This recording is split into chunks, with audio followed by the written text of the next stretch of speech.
సమస్త సినీలోకం విశ్వవ్యాప్త ఎన్టీఆర్ అభిమాన దళం ఎంతో కాలంగా ఆల్మోస్ట్ 6 ఏళ్లుగా ఎదురు చూసిన రోజు వచ్చేసింది. దేవరా సినిమా రిలీజ్ అయింది.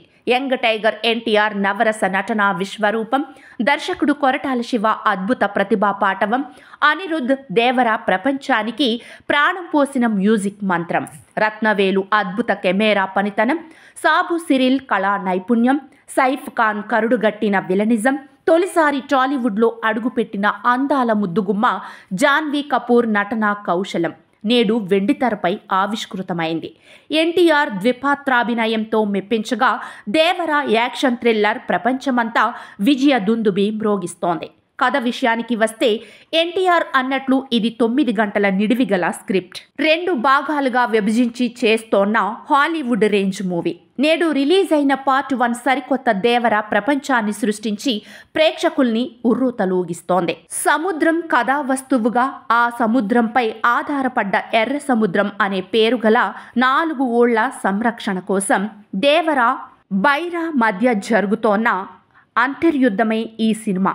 ఆంధ్రప్రదేశ్ తమిళనాడు సరిహద్దు ప్రాంతం రత్నగిరి సముద్రానికి ఆనుకొని ఉన్న కొండపై కొలువుదీరిన ఎర్ర సముద్రం.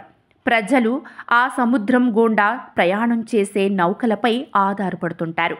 ఆ నౌకల్లో మురుగ గ్యాంగ్ అక్రమ ఆయుధాలు దిగుమతి చేసుకుంటూ అందుకు దేవర బైరా అనుచరులను ఉపయోగించుకుంటూ వస్తుంది. ఈ అక్రమ ఆయుధాలు తమకు ముప్పు తీసుకొస్తాయని గ్రహించిన దేవర ఇకపై ఆ పనులు చేయకూడదని నిర్ణయానికొచ్చి బ్రతకటానికి చేపలు పడదామని చెప్తాడు. అందుకు బైరా ఒప్పుకోకపోవడంతో ఇద్దరి మధ్య అంతర్యుద్ధం మొదలవుతోంది. దేవరాను అంతమొందించి తానే సముద్రాన్ని ఏలాలనుకుంటాడు బైరా. ఈ నేపథ్యంలో అజ్ఞాతంలోకి వెళ్లిన దేవర సముద్రం ఎక్కాలంటేనే భయం పుట్టేలా చేస్తాడు. ఆ భయం ఎన్ని తరాలు కొనసాగింది? భైరవ కొడుకు వర ఎన్టీఆర్ అజ్ఞాతంలో ఉన్న తండ్రి కోసం ఏమి చేశాడు? తంగం అసలు ఎవరు? వంటి విషయాలు తెలియాలంటే దేవరా సినిమా చూడాల్సిందే. ఎన్టీఆర్ విశ్వరూపాన్ని సెల్యులాయిడ్పై వీక్షించాల్సిందే. సినిమా ఎలా ఉందో చూస్తే సముద్ర నేపథ్యంలో 90వ దశకంలో ప్రారంభమయ్యే ఈ కథ ఎన్టీఆర్కి ట్రైలర్ మేడులా అనిపిస్తుంది. సింగప్ప ఈ కథను చెప్పే తీరు బాగుంటుంది. ఎన్టీఆర్ ఇంట్రడక్షన్ అదిరిపోతుంది. ఉవ్వెత్తున ఎగిసిపడే సముద్రపు అలల గొప్ప అనుభూతిని కలిగిస్తోంది.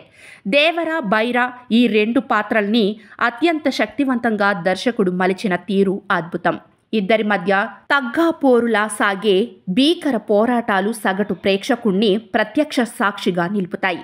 నౌకలపై కంటైనర్లని దొంగిలించటం, ఊళ్ళో ఆయుధాల కోసం పోరు, fear song, interval scenes next లెవెల్లో ఉంటాయి. ఫస్ట్ హాఫ్లో ఎర్ర సముద్రం నేపథ్యం, దేవర బైరా క్యారెక్టర్లు, ఫైట్స్, పాటలు దేనికవే పోటీ పడతాయి.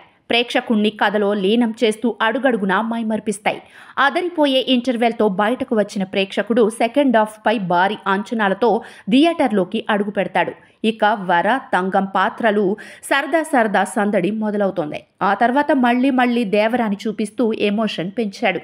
అయితే కొన్ని సన్నివేశాలు ప్రథమార్థ స్థాయిలో లేకపోయినా పతాక సన్నివేశాలలో పోరాట ఘట్టాలు, సముద్ర సన్నివేశాలు ఆకట్టుకుంటాయి. ఇక సెకండ్ పార్ట్ కోసం బాహుబలి వంటి ట్విస్టుతో దేవర బైరా పాత్రలు ముగింపు గుట్టు ఏంటనేది 2వ పార్టులో చూడాల్సిందే.